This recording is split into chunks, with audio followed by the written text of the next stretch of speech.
টি-20 ম্যাচে কিন্তু আপনার দেখেন ছোট দল বড় দল কিছুই নাই, তো আমরা যার যার যে দিন থাকে ওই ম্যাচটা উইন করে, যার মোমেন্টাম ভালো পাওয়া যায়, যখন মোমেন্টাম পাওয়া যায় তখন ওই মোমেন্টামটাই সারা ম্যাচ ক্যারি করে। যেমন বিপিএলে যেরকম আমরা মোমেন্টাম পাওয়া গেলে আবার আমরা কিন্তু শেষ করে দিই সবাই।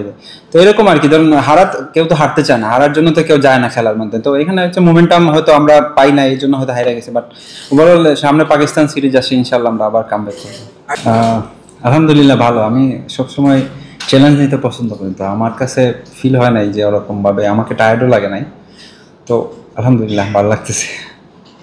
অনেক সময় একাদশে এক পেসার খেলা হয় এবং দ্বিতীয় পেসার কথা বললে আপনি আসলে বাদ পড়েন, তবে এবার সেই সুযোগটা হয়নি, আপনি একাদশে আছেন, পারফরমেন্স করছেন, এটা কতটা ভালো লাগছে?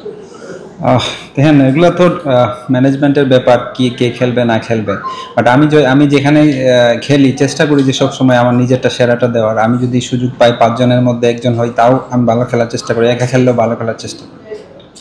খালিদ ভাই, বারবার ম্যাচ হচ্ছে, ইন্টারঅ্যাক্ট হচ্ছিল এবং এমন হয়েছে যে আপনারা সবাই হার্ড করছেন, মাঠে নামবেন, এমন সময় আবার উঠে যেতে হয়েছে।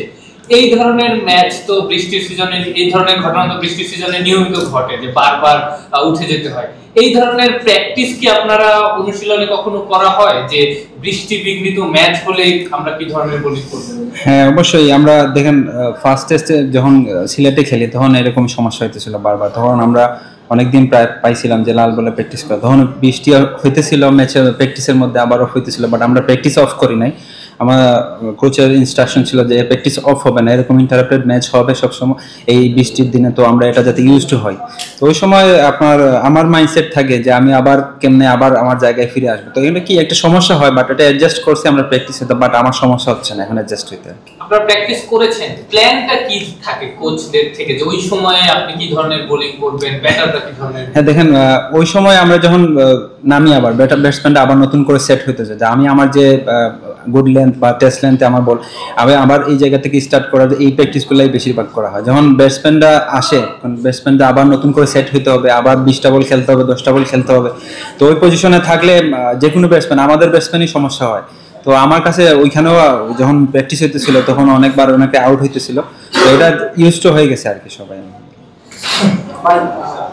আপনি বললেন একাই বোলিং করছেন, খুব টায়ার্ড হচ্ছেন না, আপনার ফিটনেসও মাশাআল্লাহ ভালো, ইনজুরি তেমন নাই, সাদা বল লাল বল খেলছেন অনেকদিন ধরে, এরপরও কাউকে বাদ দিতে হলে আপনাকে বাদ দেওয়া হয়। বিপিএল এ ভালো করলেন, এরপরও সাদা বলে এখনো সুযোগটা তেমন ভাবে পাচ্ছেন না। ওভারঅল আপনার জার্নিটাকে, ক্যারিয়ারটাকে আপনি কিভাবে মূল্যায়ন করেন? দেখেন আমি সব কিছুর জন্য আলহামদুলিল্লাহ বলি। সুযোগ আসবে, এমন না যে সুযোগ আসবে না। আমি ওয়ানডে কিন্তু খেলছি, এখানে নিউজিল্যান্ডের সাথে আমি ওয়ানডে খেলছি। তো আমি এই সুযোগের অপেক্ষায় আছি, সমস্যা নাই। যে আমি যে আমার যে কাজ, যে আমার খেলা, আমি যে প্লেয়ার, আমি প্লেয়ার হিসেবে আমার যে খেলা, আমি ওটাই খেলবো। বাকিটা যদি উপরওয়ালার ইচ্ছা, সিলেক্টরদের যদি পছন্দ হয় তাহলে ওনারা দেখবে আর কি।